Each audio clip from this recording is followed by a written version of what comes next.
The crystalline halls of the Galactic Council echoed with the clicking of chitinous claws and the soft whisper of anti-gravity fields as representatives from across known space gathered for the quarterly assessment meeting. Ambassador Zethkar of the Vorthak Empire adjusted his ceremonial armor plates, their bioluminescent patterns pulsing with barely contained disdain as he reviewed the datapad before him. Humans, he muttered in his native tongue, a sound like grinding stone that his universal translator rendered into standard galactic. How did these clumsy creatures ever achieve spaceflight? The massive chamber, carved from a single asteroid and suspended in the void between 3 star systems, housed the greatest minds and warriors the galaxy had ever known. The serpentine Nithera coiled their massive forms around specialized platforms, their scales shimmering with intelligence that had unlocked the secrets of dimensional manipulation. The insectoid Clumsy delegation buzzed in perfect synchronization, their hive mind capable of calculating hyperspace trajectories that other species required quantum computers to solve. And then there were the humans. Ambassador Sarah. Chen sat quietly in the designated Terra sector, her small frame dwarfed by the alien giants surrounding her. Her simple diplomatic uniform looked almost primitive compared to the advanced biosuits and technological marvels worn by other delegates. She had been representing Earth for 3 standard years now, and in that time, she had grown accustomed to the barely concealed contempt that most species held for her people. Council Speaker Morinth, a towering member of the ancient Asterian race whose crystalline body reflected light in impossible spectrums, called the session to order. The psychic resonance of their voice reached every mind in the chamber simultaneously. We gathered today to discuss the combat effectiveness ratings of our newest council members, Morinth announced, their thoughts carrying the weight of millennia. The Terran application for inclusion in the Galactic Defense Force remains under review. A wave of what could only be described as cosmic laughter rippled through the assembly. General Vexthon of the Drakmari war clans, a species that had conquered 17 star systems through pure military might, stood to address the chamber. His forearms gestured dismissively toward the human delegation. Honored Speaker, with all due respect to our Terran friends, their species lacks the basic coordination required for modern warfare. Our preliminary assessments show reaction times 30% slower than galactic standard, spatial awareness scores that rank among the lowest we have ever recorded, and a disturbing tendency toward what they call accidents during basic training exercises. Ambassador Chen felt her jaw tighten, but maintained her diplomatic composure. She had witnessed these same assessments, watched as human volunteers struggled with alien technology and training protocols designed for species with entirely different evolutionary advantages. The tests seemed almost deliberately designed to highlight human weaknesses while ignoring their strengths. Commander Ziloth of the Nexari Defense Corps added to the growing chorus of criticism. Just last week, we observed a human trainee accidentally discharge a plasma rifle into a wall during a simple assembly exercise. Another managed to get his limbs tangled in a zero-gravity harness that my clutchlings could operate before their first molting. The assembled delegates erupted in what passed for amusement among their various species. Clicking mandibles, resonant harmonic frequencies, and bioluminescent displays of mirth filled the chamber. Ambassador Chen closed her eyes for a moment, thinking of the brave men and women back on Earth who had volunteered for these programs, knowing they would be ridiculed and dismissed. Furthermore, General Vexthon continued, his voice growing more animated, humans demonstrate an alarming lack of precision in all measured categories. Their motor control scores suggest they would be more likely to injure themselves and their allies than contribute meaningfully to any military operation. Speaker Morinth's crystalline form pulsed with what Ambassador Chen had learned to recognize as curiosity.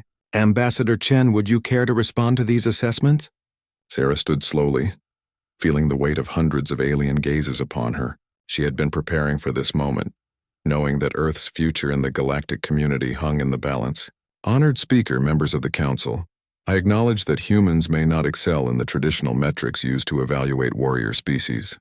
We are not as fast as the Drakmari, not as coordinated as the Clumsy, and certainly not as naturally gifted with advanced technology as many of your peoples. Then what possible value could your species offer? Interrupted Admiral Korthax of the Stellar Navy, his tentacles writhing with impatience. We offer something different, Chen replied calmly. something that perhaps cannot be measured by your current assessment protocols.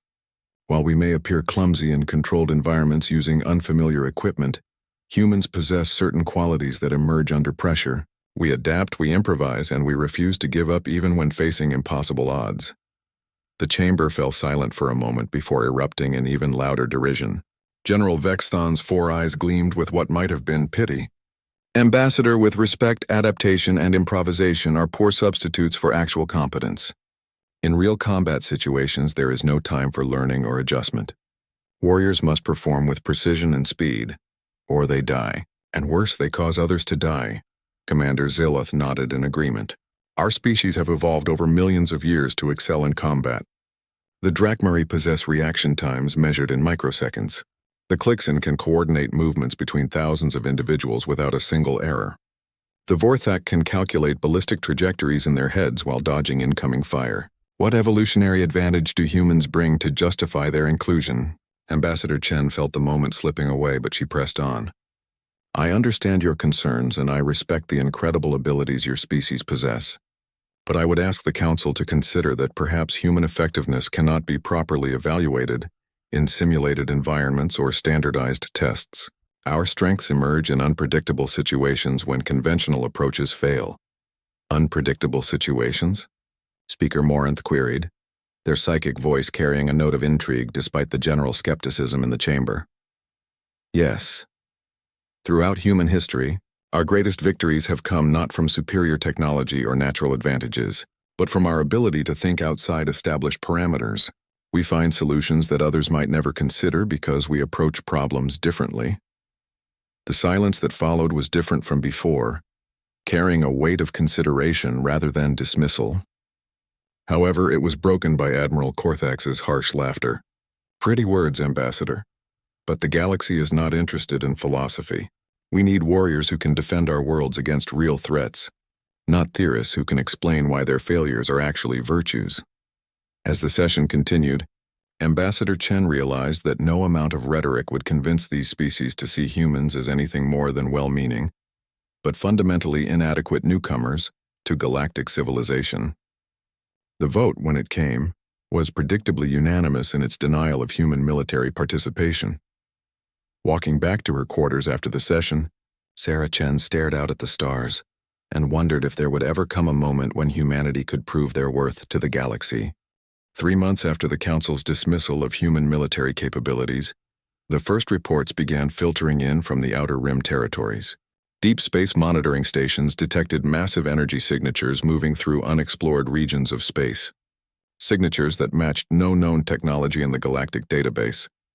Admiral Korthax stood before the emergency session of the Galactic Defense Council, his usually steady tentacles trembling slightly as he displayed the reconnaissance data. The holographic projections showed vessel configurations unlike anything in recorded history. Sleek, predatory shapes that seemed to absorb light rather than reflect it. The entities call themselves the Void Hunters, Admiral Korthax announced, his voice carrying none of its usual arrogance. Initial contact with the colony world of Nexus Prime resulted in total communication blackout within 6 hours. When our rapid response fleet arrived, they found nothing but empty space where the planet should have been. A collective shudder ran through the assembled delegates. The technology required to completely disintegrate a planet was theoretically possible, but had never been witnessed on such a scale. Speaker Morinth's crystalline form darkened as they processed the implications. How many worlds have been lost?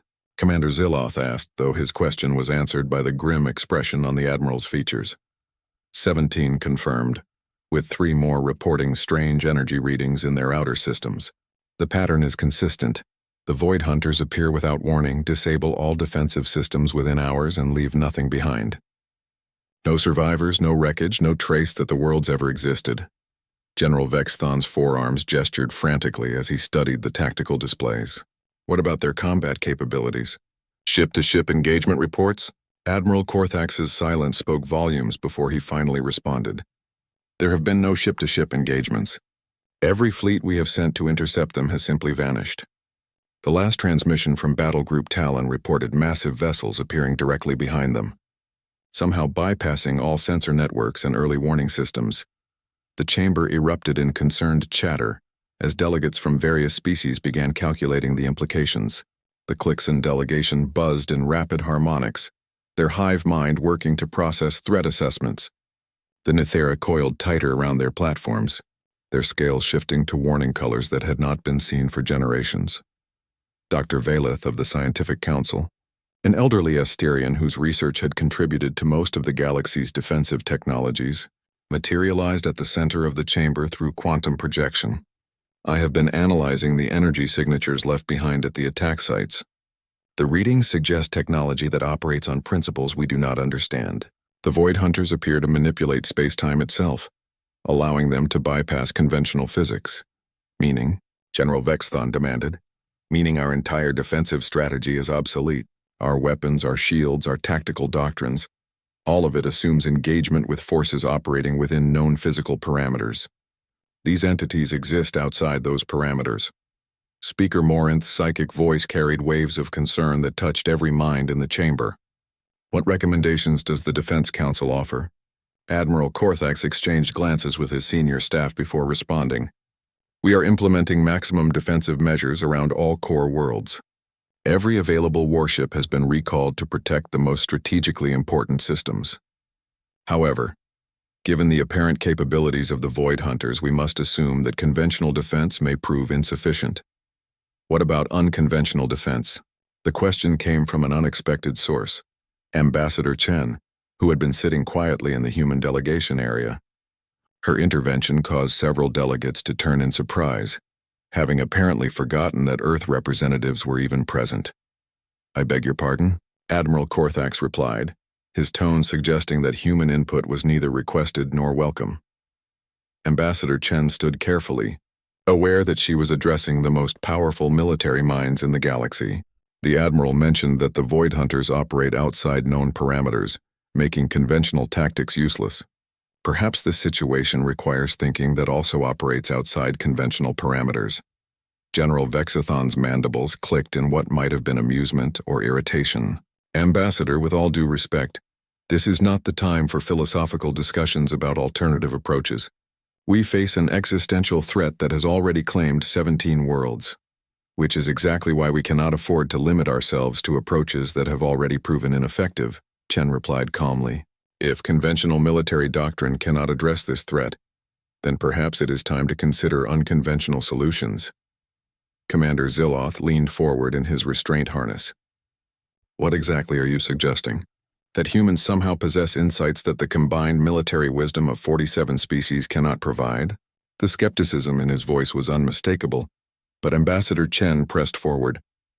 I am suggesting that when facing an unprecedented threat, it may be valuable to include perspectives that approach problems from completely different angles. Human military history is filled with situations where victory came from tactics that seemed impossible or illogical to more advanced opponents. Such as? Speaker Morinth inquired, their psychic voice carrying genuine curiosity despite the circumstances. Chen had prepared for this possibility, knowing that human credibility remained virtually non-existent in galactic military circles. Throughout our history, humans have achieved victory against superior forces by refusing to accept the limitations that their enemies expected them to respect. We have won battles by attacking when retreat seemed inevitable, by using terrain that others considered impassable, and by employing weapons and tactics that conventional wisdom declared ineffective. Admiral Korthax's tentacles writhed with impatience. Ambassador, we appreciate your enthusiasm, but this is not a primitive tribal conflict. We face an enemy with technology that appears to violate physical laws. Your species has difficulty operating basic training equipment without injuring themselves. Perhaps, Chen acknowledged, but that same species once sent expeditions across vast oceans in wooden ships, when more advanced civilizations declared such journeys impossible. We have walked on the surface of our moon using computers less powerful than modern communication devices. Human history suggests that sometimes the most effective solutions come from those who do not fully understand why something should be impossible. Dr. Valeth's quantum projection flickered as he considered her words. There is a certain logic to considering alternative approaches when facing an enemy that operates outside established parameters. However, the risks of relying on untested methods when worlds hang in the balance are no greater than the risks of continuing to apply failed methods while watching worlds disappear, Chen finished. I am not suggesting that humans replace your military forces. I am suggesting that when conventional expertise meets an unconventional threat, there may be value in consulting with unconventional thinkers. The chamber fell silent as delegates processed this unexpected proposal. Finally, General Vexathon spoke, his tone carrying grudging consideration. What specific contributions do you believe humans could make to our defensive efforts? Ambassador Chen took a deep breath, knowing that her next words would either open a door for humanity or close it forever. Send us to examine one of the attack sites. Let human specialists study the evidence with fresh eyes, unencumbered by preconceptions about how space combat should function. If we find nothing useful, you lose only a few days. If we identify something that your experts missed, you might gain the key to understanding your enemy. Speaker Morinth's crystalline form pulsed with thoughtful energy. The proposal has merit, though it carries significant risks. The attack sites remain dangerous and human survival capabilities in hostile environments are limited. We accept those risks, Chen replied without hesitation. If humanity is to earn a place in the galactic community, we must prove our worth when it matters most. This may be our only opportunity to demonstrate that human perspectives can contribute meaningfully to galactic security. The debate that followed would determine not only humanity's role in the coming conflict, but their entire future among the stars. The research vessel Harmony's Edge dropped out of hyperspace at the coordinates where Nexus Prime had once orbited its star. Captain Elena Rodriguez gripped her command chair as the ship's sensors began their scan of empty space, searching for any trace of the vanished world. Beside her, Dr. Marcus Webb adjusted, his equipment with the methodical precision that had made him one of Earth's foremost xenoarchaeologists. Sensors are picking up residual energy patterns, reported Lieutenant Zhang from the science station. Whatever happened here left a signature unlike anything in our databases. The human crew worked with quiet efficiency, their movements lacking the fluid grace of other galactic species, but compensating with careful deliberation. Behind them, the Galactic Council's observer team watched with barely concealed skepticism. Commander Veltar of the Nexari, assigned to monitor the human investigation, had made his opinions clear during the journey. I still fail to understand what your primitive sensors might detect that our advanced scanning arrays missed, he had said repeatedly. The attack sites have been thoroughly examined by the finest minds in the galaxy. Captain Rodriguez had learned to ignore such comments during her 15 years commanding research vessels. She focused instead on the data streaming across her displays, noting anomalies that her crew flagged for further investigation. Dr. Webb, what are you seeing? The scientist looked up from his specialized equipment, his weathered face creased with concentration. Something very strange, Captain.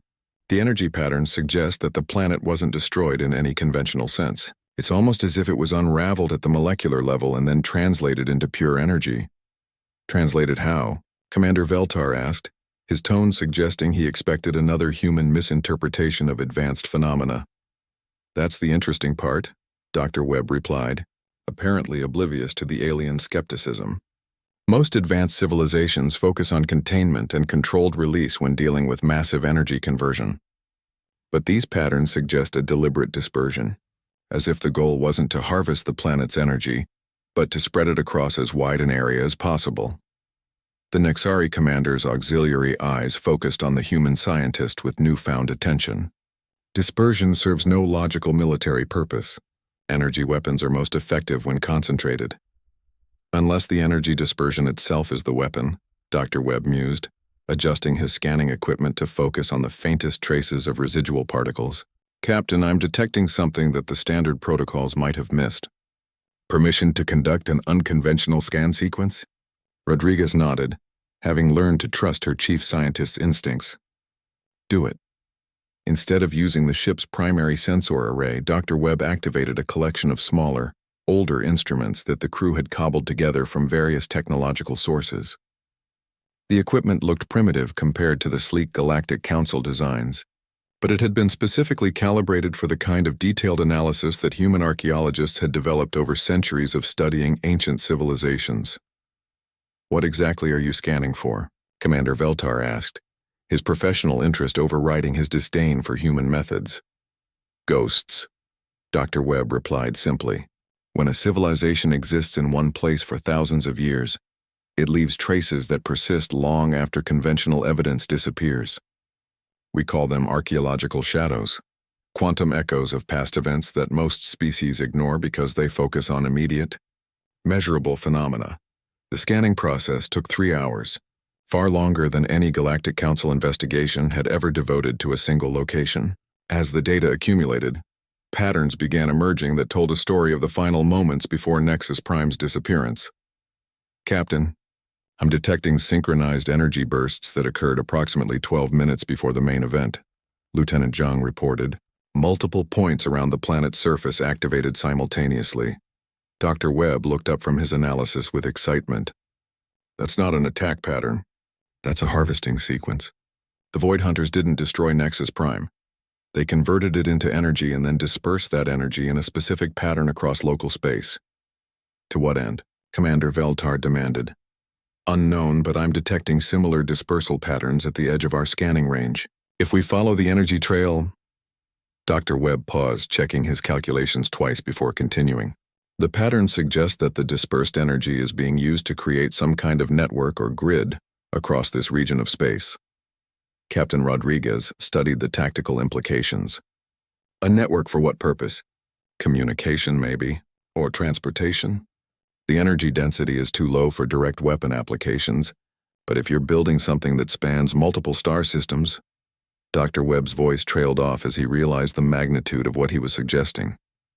Commander, Veltar's posture shifted from skepticism to alarm. You're suggesting that the Void Hunters are using destroyed worlds as components in some kind of galactic construction project? It's just a theory, but the evidence supports it. Every attack site we've detected follows the same pattern: simultaneous energy conversion followed by controlled dispersion. They're not conquering worlds or harvesting resources in any conventional sense. They're transforming entire planets into building materials for something much larger. The implications hit everyone on the bridge simultaneously. If the Void Hunters were building a network that spanned multiple star systems, then every world they consumed brought them closer to completing whatever project they had planned. The attacks weren't random acts of destruction. They were construction phases in a carefully orchestrated plan. We need to return to Council space immediately, Commander Veltar said, his previous dismissive attitude completely abandoned. This information changes everything about our defensive strategy. Captain Rodriguez was already ordering the navigation team to plot a return course when Dr. Webb called out from his station. Captain, wait. I'm detecting something else in the energy patterns. Something that doesn't fit the construction theory. What is it, Doctor? There are gaps in the dispersal pattern, specific locations where the energy flow has been deliberately interrupted or redirected, almost as if someone or something has been interfering with the Void Hunters' network construction. Lieutenant Zhang looked up from her sensor analysis. Could it be natural interference? Gravitational anomalies or stellar phenomena? Dr. Webb shook his head. The disruptions are too precise, too strategically placed.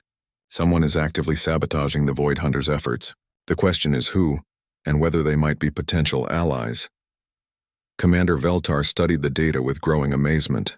In 6 hours of investigation, your primitive equipment has uncovered more about the Void Hunters' true purpose than months of standard analysis by the galaxy's finest scientists. Captain Rodriguez smiled grimly. Doctor, prepare a complete report for transmission to the Galactic Council. Include everything: the network theory, the construction patterns, and especially the evidence of interference. If someone else is fighting the Void Hunters, we need to find them. As the Harmony's Edge prepared to jump back to Council space, Dr. Webb continued analyzing the data they had collected. His unconventional approach had revealed secrets that traditional methods had missed, but more importantly, it had provided the first real hope that the Void Hunters might not be invincible. The galaxy was about to learn that sometimes the most important discoveries came not from superior technology or advanced training, but from the willingness to look at familiar problems from completely different angles.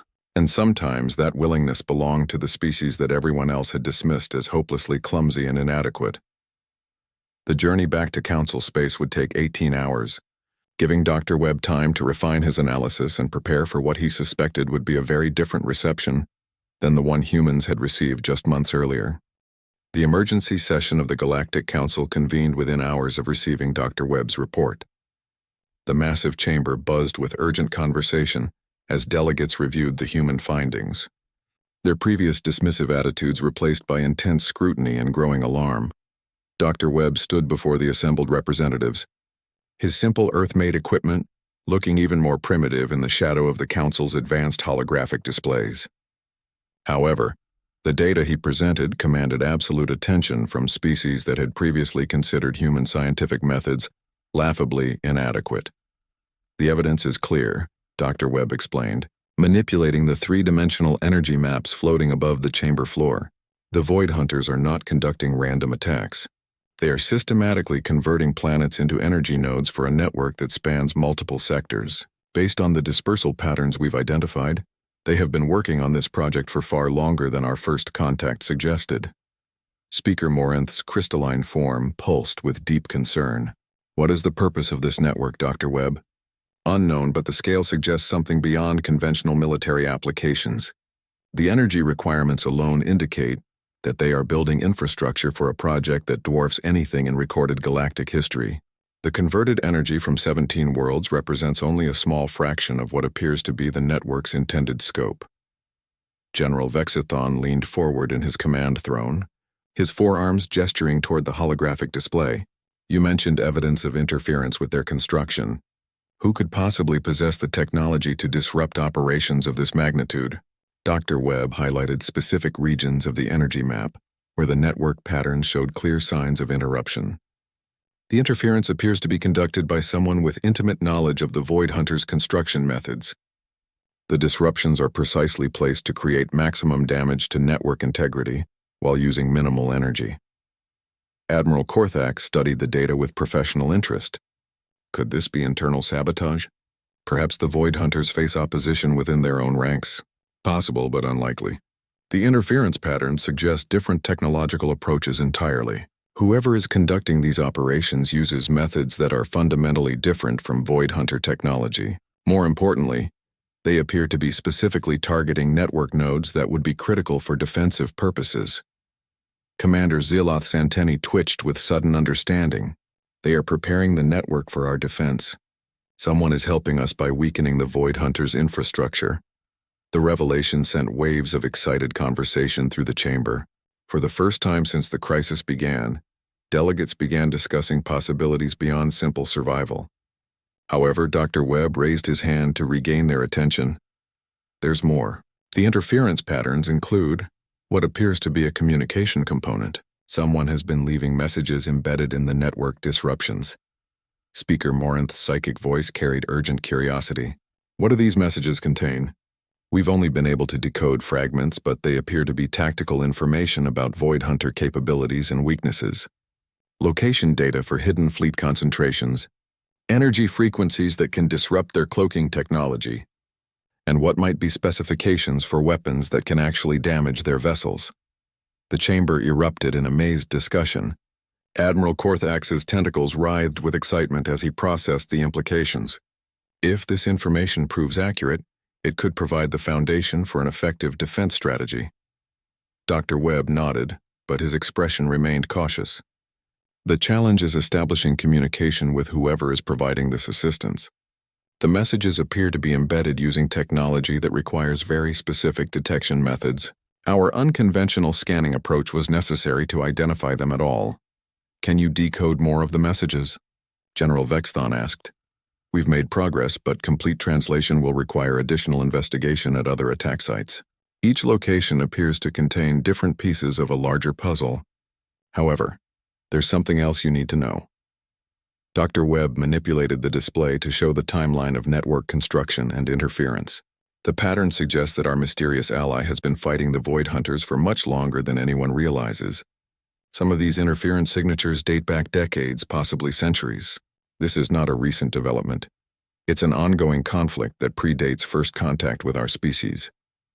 The implications silenced the chamber.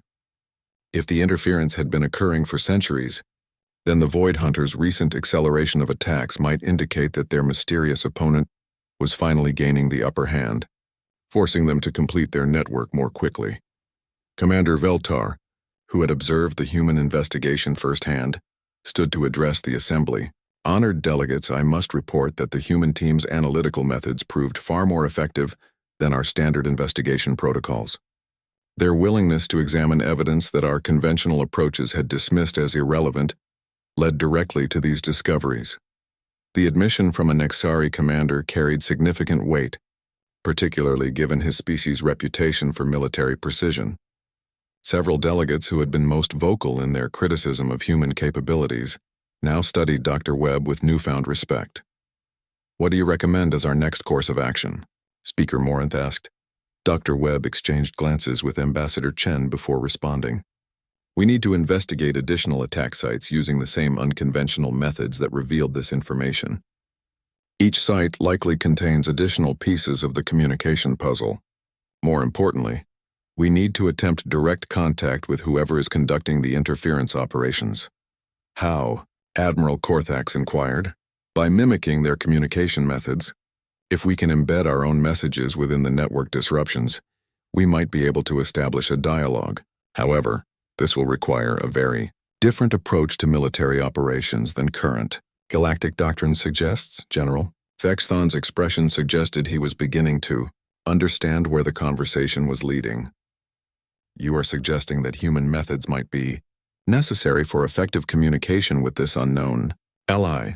I'm suggesting that whoever is helping us has been using approaches that fall outside conventional galactic thinking. Human investigative methods succeeded where standard protocols failed because we approached the problem differently. Communication may require similar flexibility."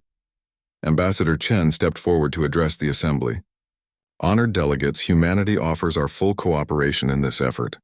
Our scientists, our investigators, and if necessary, our military personnel stand ready to contribute to the common defense." The response was markedly different from the dismissive laughter that had greeted human offers of assistance just months earlier. Several delegates nodded thoughtfully while others engaged in urgent conversations with their advisors. Speaker Morinth's crystalline form brightened as they reached a decision. "The Council authorizes expanded human participation in the investigation and defense efforts. Dr. Webb, you will lead a joint task force to investigate additional attack sites and attempt communication with our unknown ally." As the session concluded, Dr. Webb found himself surrounded by alien scientists eager to learn about his unconventional methods. For the first time since joining the galactic community, humans were being sought out for their expertise rather than merely tolerated as enthusiastic amateurs. However, the real test was yet to come. Successfully decoding the mysterious messages and establishing communication would require not just different thinking, but the courage to act on insights that challenged everything the galaxy thought. It knew about warfare and diplomacy. The fate of countless worlds now depended on humanity's ability to bridge the gap between conventional galactic wisdom and the unconventional approaches that had revealed the truth about the Void Hunter's ultimate purpose.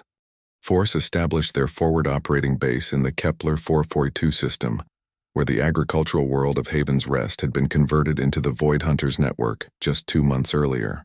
The multinational fleet included vessels from 12 different species, but the investigation itself was led by the human research ship Pathfinder under Dr. Webb's direction.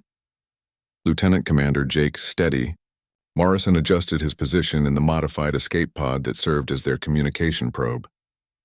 The veteran sniper had volunteered for the mission despite having no formal scientific training, bringing instead 23 years of military experience that included some of humanity's most challenging peacekeeping operations. "I still don't understand why you chose a soldier for this mission," Dr. Webb admitted over the communications link. "We're trying to establish peaceful contact with an unknown intelligence." Morrison checked his equipment one final time before responding. "Doc, you said whoever's out there has been fighting the Void Hunters for centuries using unconventional tactics. Sometimes the best way to communicate with a warrior is to send another warrior." The probe launched toward the coordinates where Dr. Webb's analysis suggested the strongest communication signals were originating. As Morrison's vessel approached the energy dispersal field, his instruments began detecting the same network disruption patterns that had revealed their mysterious ally's existence. "Pathfinder, I'm picking up something unusual," Morrison reported. "The disruption patterns are changing, almost like they're responding to my presence." Dr. Webb monitored the readings from the main ship. The energy fluctuations are definitely reacting to your approach. It's almost as if the network is trying to communicate directly with your probe. Morrison's military training had taught him to trust his instincts, and something about the energy patterns felt deliberately structured. "Doc, is there any way to modulate our communications array to match these fluctuation frequencies?" "Theoretically, yes, but it would require completely abandoning standard communication protocols. We'd be essentially creating a new language based on energy pattern variations." "Do it." For the next 4 hours, Morrison worked with Dr. Webb to develop a rudimentary communication system based on the network's fluctuation patterns. It was unlike anything in galactic communication history, a hybrid approach that combined human intuition with alien energy manipulation technology. The breakthrough came when Morrison began using his sniper's sense of timing and rhythm to pattern the communications. Years of coordinating with spotters and calculating wind patterns had given him an intuitive understanding of complex, interconnected systems that proved essential for matching the alien communication methods.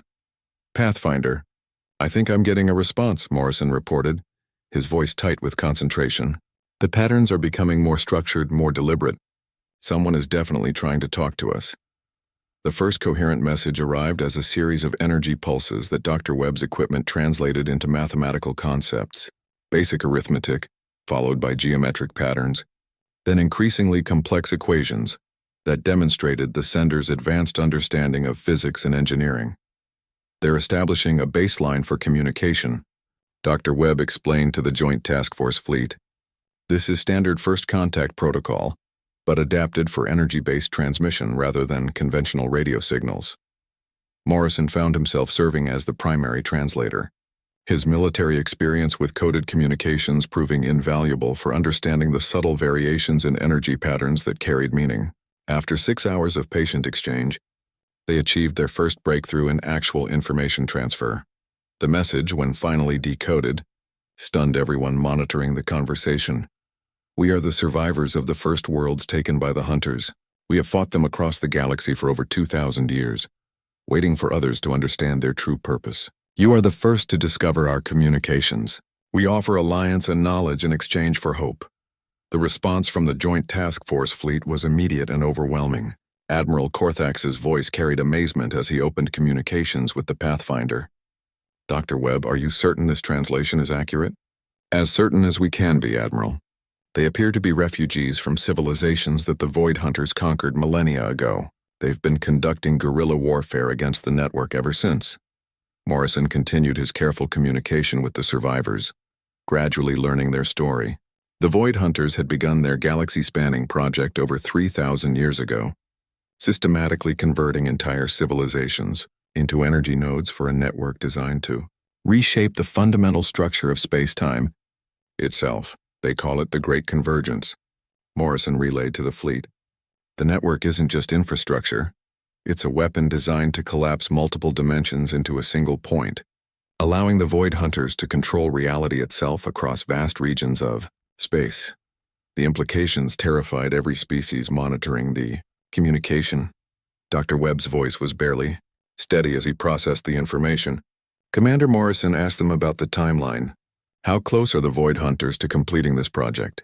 The response came in waves of increasingly urgent energy patterns. Morrison's translation grew more fluent as he adapted to the survivors' communication style, his sniper's patience proving essential for understanding the subtle variations that carried emotional context. They estimate the network is approximately 60% complete. At current construction rates, the Void Hunters will achieve sufficient coverage for the first phase of the convergence within 2 years. However, there's something else. They've been waiting for a species capable of thinking outside established parameters to join the fight. Admiral Korthax interrupted the communication. "What do they mean by thinking outside established parameters?" Morrison relayed the question and spent several minutes working through the complex response. "They say that every civilization the Void Hunters have encountered follows predictable patterns of development and military doctrine. The Hunters can anticipate and counter conventional strategies because they've observed them thousands of times. They need allies who approach problems in ways that the Hunters cannot predict or prepare for." The silence on the fleet communication channels stretched for long moments as the implications became clear. The survivors weren't just offering alliance. They were specifically seeking the unconventional thinking that had led to humanity's recent discoveries. Commander, ask them what kind of assistance they can provide. General Vexthon's voice carried new respect for the human soldier who had achieved first contact with their potential salvation. The energy patterns that followed were more complex than anything Morrison had yet translated, requiring him to work with Dr. Webb to decode technical specifications and tactical information that challenged the understanding of every species in the fleet. They have detailed intelligence on Void Hunter fleet movements, weapon specifications, and network vulnerabilities. More importantly, they've developed weapons and tactics specifically designed to exploit those vulnerabilities. However, their forces are scattered across dozens of systems and lack the coordination necessary for a major offensive. Dr. Webb leaned forward in his command chair. What would they need to coordinate an effective resistance? Morrison's translation of the response took nearly an hour, as the survivors transmitted detailed tactical assessments and strategic recommendations. They need a species capable of coordinating multidimensional warfare using unconventional tactics. Someone who can adapt their strategies in real time as the Void Hunters counter each approach. They say their previous allies always tried to perfect single strategies rather than continuously evolving their methods. Commander Veltar, who had been monitoring the communication from his position with the Nexari fleet, spoke with growing excitement. They are describing exactly the kind of adaptive thinking that human military doctrine emphasizes, the willingness to abandon failed approaches and improvise new solutions. Morrison continued his communication with the survivors, gradually revealing the scope of their hidden resistance network. They had established bases in asteroid fields, hidden facilities on dead worlds, and mobile fleets that used the Void Hunters' own network disruptions to mask their movements. They're offering to share their technology and intelligence with us, but they want something in return, Morrison reported. They want human military advisors to help coordinate their scattered forces. They believe human tactical flexibility could provide the edge they need to move from guerrilla warfare to actual victory. The offer represented everything humanity had hoped for since joining the Galactic community. A chance to contribute meaningfully to galactic defense, recognition of their unique capabilities, and alliance with forces that possess technology and experience far beyond Earth's current level. However, it also represented an enormous risk. The survivors were asking humans to help coordinate a war against an enemy that had conquered thousands of worlds and possessed technology that operated outside known physics. Admiral Korthax's voice carried the weight of decision. Commander Morrison, inform our new allies that the Galactic Council accepts their offer. The hidden survivor base designated Sanctuary 7 existed within a massive hollowed asteroid at the edge of the Centauri Drift, its location masked by natural gravitational anomalies that confused most sensor systems. Colonel Sarah Chen, Ambassador Chen's sister and one of Earth's most experienced special operations commanders, studied the tactical displays showing Void Hunter network nodes across 17 star systems. The key is simultaneous disruption, explained Keth Vaughn, the survivor tactical coordinator whose species had been among the first consumed by the Hunters 3 millennia ago. His form was a shifting amalgamation of energy and matter, sustained by technology that blended the best innovations from dozens of extinct civilizations. The network's strength lies in its interconnected nature. Individual nodes can compensate for localized damage, but synchronized attacks across multiple points create cascading failures. Colonel Chen nodded, her mind working through the implications. Around the planning chamber, human military advisors worked alongside survivor resistance leaders and Galactic Council representatives, their combined expertise creating strategic possibilities that none could have achieved alone. The challenge is coordination across multiple light years of space, added Commander Morrison, who had become the primary liaison between human forces and the survivor network. Even with quantum communication, the timing requirements for this operation are incredibly precise. General Vexthon gestured toward the holographic display with 2 of his 4 arms. Our conventional military doctrine assumes that coordination improves with centralized command. How do you propose to maintain synchronization across such vast distances? Colonel Chen smiled, recognizing the tactical challenge that had defined human military evolution for centuries. We don't. Instead of trying to maintain perfect coordination, we create a plan that adapts to inevitable desynchronization.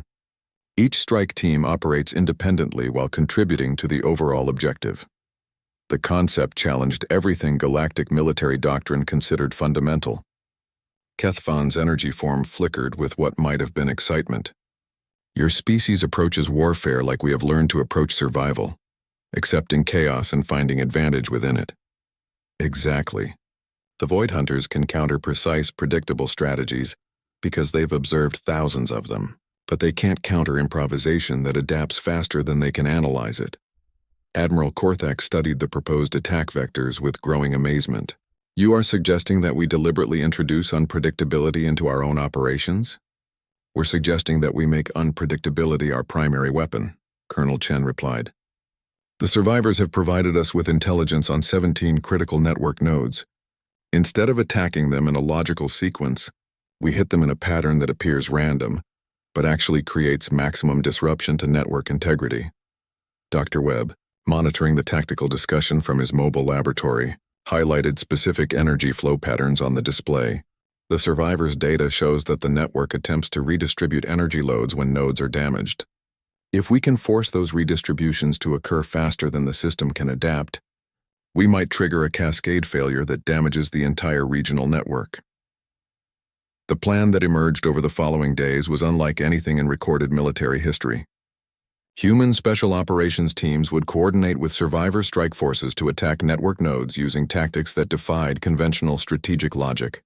Instead of overwhelming force applied at single points, they would use precise strikes designed to confuse and destabilize the network's automated responses. Commander Morrison found himself assigned to lead the strike on what survivors identified as the most heavily defended node, a former gas giant in the Vega system that had been converted into a massive energy processing center.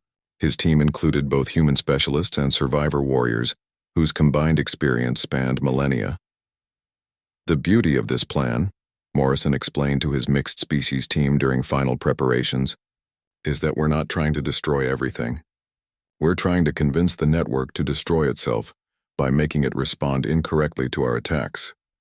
Lieutenant Ana Rodriguez, Colonel Chen's niece and one of Earth's most skilled cyber warfare specialists, added her perspective. It's like introducing a virus into a computer system. We don't need to overpower the network. We just need to make it process information in ways it wasn't designed to handle. The strike began with what appeared to be a failed attack on a lightly defended node in the Perseus arm. The Void Hunter response was immediate and overwhelming, exactly as the human planners had predicted. Massive defensive forces converged on the attack site, leaving other nodes temporarily vulnerable. Phase 2 launched simultaneously across 12 systems, with small teams conducting precision strikes against network infrastructure, while larger forces created diversions elsewhere. The Void Hunters responded to each attack with textbook efficiency, deploying forces and adjusting network configurations to counter the perceived threats. That was exactly what the Human Survivor Alliance had been hoping for. Network response is following predicted patterns, Lieutenant Rodriguez reported from her position aboard Morrison's strike ship. They're redistributing energy loads to compensate for the damaged nodes, but they're doing it faster than the system can recalibrate. Morrison's team reached their target just as the network began showing signs of strain. The converted gas giant pulsed with energy discharges that indicated system overload, its automated defenses struggling to maintain stability while processing rapid configuration changes from across the network. "This is it," Morrison announced to the fleet. "All units, execute precision strikes on your assigned targets. Make them count, because we won't get another chance like this." The attacks that followed were surgical rather than destructive, designed to introduce specific types of damage that would force the network to make increasingly desperate attempts at self-repair. Human teams used their natural adaptability to modify their tactics in real time as the network's responses evolved, staying one step ahead of automated countermeasures. The cascade failure began in the Vega system, where Morrison's team had successfully convinced the network to redirect massive energy flows through damaged conduits. The resulting overload propagated through quantum-linked nodes across 17 systems, each failure triggering additional redistributions that the network's control systems couldn't manage. "It's working," Dr. Webb reported from Sanctuary 7, where survivor scientists monitored the network's collapse with instruments that had been refined through centuries of hidden observation. Network integrity is dropping below critical thresholds across the entire sector. The Void Hunters are losing control of their own system. The Void Hunter response, when it came, was unlike anything the survivors had witnessed in 3,000 years of warfare. Instead of adapting their tactics or reinforcing damaged positions, the Hunters began abandoning entire regions of their network, withdrawing to core systems that they could defend with conventional methods. "They're retreating," Kethvan announced, his energy form brightening with an emotion that translated as amazed joy. For the first time since the war began, the Hunters are abandoning territory rather than risking further engagement. The victory was more than tactical. It was proof that the Void Hunters could be defeated by opponents who refused to fight according to the rules they expected. The alliance between human adaptability and survivor experience had achieved what neither could have accomplished alone. However, as Colonel Chen studied the post-battle analysis, she realized that their success had also revealed the true scope of the challenge they faced. The network nodes they had destroyed represented less than 5% of the Hunters' total infrastructure. The war was far from over, but for the first time in millennia, victory seemed possible. The galaxy had learned that sometimes the most powerful weapon against a seemingly invincible enemy was the willingness to fight in ways that enemy could never predict or understand. 6 months after the successful network disruption, the war against the Void Hunters had evolved into something resembling a conventional conflict, with defined battle lines and predictable engagement patterns. The initial success of human survivor tactics had forced the Hunters to abandon their galaxy-spanning network strategy in favor of concentrated defensive positions around their core systems. Staff Sergeant Maria Santos, crouched in her concealed position on the airless moon of Kepler, her modified sniper rifle trained on the Void Hunter command vessel, hovering 3 kilometers above the planet's surface. The weapon represented a fusion of human engineering and survivor technology, capable of firing projectiles that could penetrate the Hunters' advanced shielding systems. "Target acquisition confirmed," Santos whispered into her communication device. "Command vessel is maintaining position as predicted. I have a clear shot at what intelligence believes is their primary coordination center." The mission had been planned for weeks, based on intelligence gathered by survivor reconnaissance teams and analyzed by human tactical specialists. The Void Hunters had established their regional command center on Kepler 438b, a strategic position that allowed them to coordinate defenses across 12 star systems. However, their reliance on centralized command structures created vulnerabilities that human military doctrine was specifically designed to exploit. Colonel Chen's voice crackled through the communication link from the fleet. "Command ship positioned at the edge of the system. Santos, remember that this isn't just about taking out their command center. We need to time the shot to coincide with the fleet engagement. Maximum confusion at the moment of contact." "Understood, Colonel. Waiting for your signal." The battle plan was quintessentially human in its approach. Instead of trying to overwhelm the Hunters' superior technology through conventional force, they would create a cascade of small advantages that combined into decisive victory. Santos's shot would eliminate enemy coordination at the precise moment when human and survivor fleets engaged their defensive positions. Admiral Korthax commanded the main fleet, his tactical displays showing Void Hunter vessel positions around the planet. The enemy had arranged their forces in patterns that reflected millions of years of military evolution, optimized for efficiency and mutual support. However, those same patterns also reflected predictable thinking that human advisors had learned to counter. "All units prepare for engagement," Admiral Korthax announced to the combined fleet. "Remember, we are not trying to destroy their entire fleet. We are trying to convince them that retreat is their best option." The concept still amazed the Galactic commanders who worked alongside human tactical specialists. Instead of seeking total victory through superior force, humans consistently looked for ways to achieve strategic objectives through minimal engagement. It was an approach that conserved resources while maximizing psychological impact on enemies. Commander Morrison, now serving as tactical advisor to the main fleet, monitored communications from across the battle zone. "Hunter formations are responding to our approach exactly as predicted. They're consolidating into defensive clusters that maximize their firepower. but limit their mobility. Lieutenant Rodriguez added her analysis from the cyber warfare station. Their command and control systems are operating at maximum efficiency. All coordination is flowing through the command vessel that Santos has targeted. If we can sever that link at the right moment. The engagement began with what appeared to be a standard fleet action.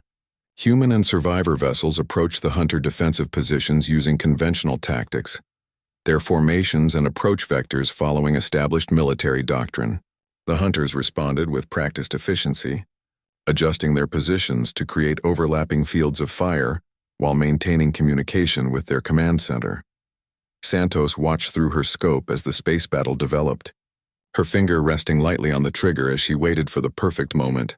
Years of sniper training had taught her that timing was everything. Too early and the enemy could adapt. Too late, and the opportunity would be lost.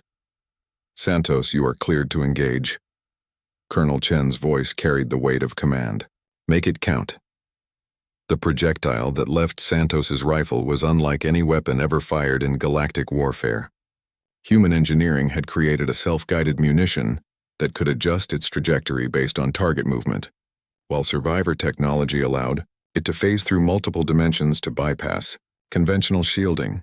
The round struck the Void Hunter command vessel at the exact moment when Admiral Korthax's fleet began their primary assault. The timing was perfect. Hunter forces found themselves without coordination just as they needed it most.